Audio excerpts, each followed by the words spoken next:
All right, the news of the day for Padres fans. Obviously, Ha-Seong Kim, as expected, declined his mutual option with the Padres. I looked on Spot Track this morning, and the mutual option was for $7 million, but he's also owed a $2 million buyout. I've already talked about this, how I don't feel like this makes sense. If Kim rejects the option, he still gets $2 million. I would understand if the Padres rejected it, and then in the contract, it's like, well, you can reject it, but you still owe Kim $2 million. I understand that, but for Kim to reject it and then he still gets $2 million on top of that, that doesn't make a whole lot of sense to me. But I'm obviously not the GM. I'm not an agent. There's a reason why. There's probably a good reason for that, but whatever. So now he's a free agent. And how can the Padres bring him back? I'm not so sure the Padres are going to give him a 4-year deal worth $120 million, right? They're not giving him $30 million a year. What is he right now? What is his value? Because coming off of his 2023 season, if he was a free agent then, he would have probably gotten maybe around what Jung-Hoo Lee got with the Giants, maybe more than what Jung-Hoo Lee got with the Giants. Maybe he would have gotten a 5-year deal worth 130 to 150 mil. Maybe that's stretching it. Maybe it would be a 5-year, $100 million deal, $20 million a year, something like that. But coming off of this season where there's an injury, right? The torn labrum, he's not going to be ready for opening day. His OPS plus was below league average. His WAR was under 3, according to Baseball Reference. He didn't get to the 15 home run mark. His batting average was 233. His on base was 330. His OPS was 700.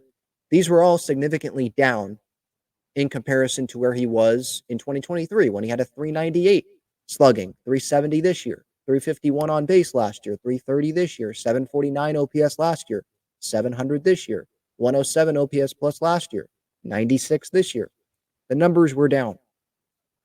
And so I wonder how teams value Ha-Seong Kim. What is their limit? How many years?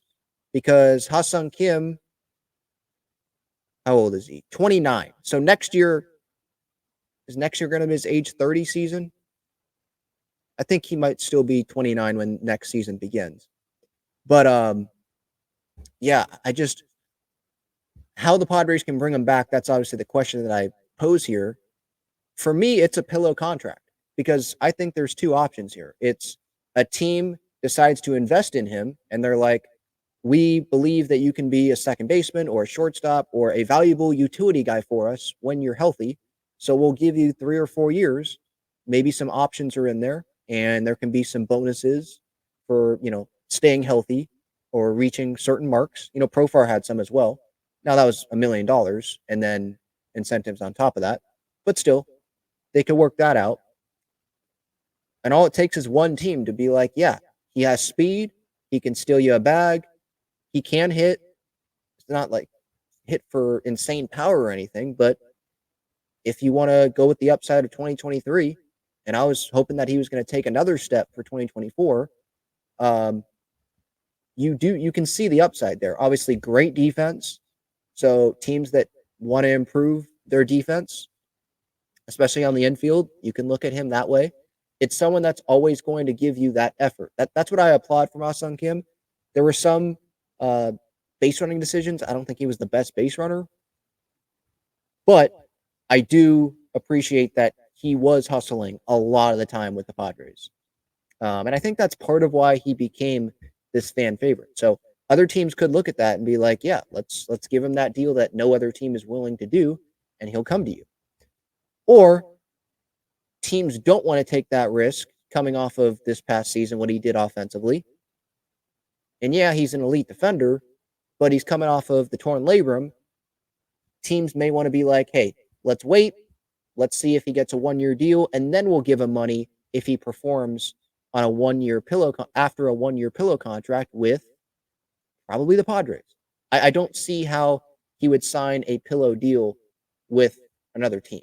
Why would you leave the Padres where the trainers know you, your teammates, the staff, the front office, like all that. The fans love you.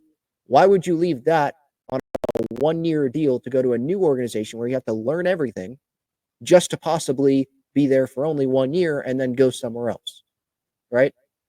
I mean, Kim could look at one of his best friends, Jurickson Profar, how he left San Diego 1 year with the Rock. Now, it was different because Profar, he was healthy, if I remember correctly. He was looking for, 3, 4 years. He only got one. That wasn't because of an injury. But still, he goes to the Rockies 1 year, underperforms. It wasn't a fit there. And he comes back to the Padres, and look what happens. It's just clear that he's a fit here, right?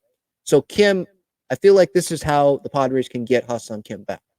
I don't think that they should overpay for Ha-Seong Kim. I love his defense, and there's good qualities there, but I think other guys can fill that role, and he's not coming off the best offensive season. Is 2023 repeatable year in, year out for Ha-Seong Kim? That's the question that the Padres and other teams are going to have to ask, right? So for me, like I'm interested in seeing, okay, is he going to return to the Padres on that 1 year, $8 to $10 million deal? Is that enough? Just a nice pillow contract, take a rest, right? That 1 year, you come back middle of the season, whatever, you can impact the Padres however he can. And then he goes out, hopefully after performing, and can get a bigger deal elsewhere. Or he can get a bigger deal with the Padres, although I don't see that happening because Leo DeVry is going to be coming up here, hopefully in a couple of years, and the Padres want him to be the shortstop. And they've got Bogarts locked up, obviously Manny. They've got Jake Cronenworth. We'll see about Luis Ariz. So, to me, I think Kim probably, unless he wants to be a utility guy or a bench player, come 2026 or whatever, right? I don't see his future long-term being here with the Padres. But let me know in the comments. I wonder what you guys think. Obviously, again, if you're looking at the numbers, big step back this past season. I was hoping it was another step forward. He had a 4.9 F4, not F4, excuse me, 4.9 baseball reference WAR in 2022. Then in 2023, took another step forward, 5.8 baseball reference WAR. And then this year, yeah, I know, it was less games. It was about 30 less games.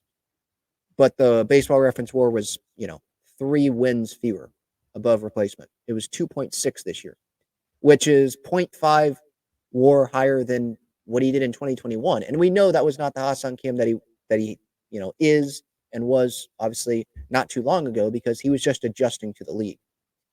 So that's how underwhelming it was for Ha-Seong Kim last year. Or I should say this past season, right? I'm already looking towards 2025 as being this year. So that's why I used the last year term. So yeah, it's going to be a curious offseason for the Padres. An interesting offseason. I'll be curious about it. Maybe that's the better way to say it. Kim is another one of those. What's going to happen there? What is his future? Do the Padres only want to bring him back if it's a 1-year deal?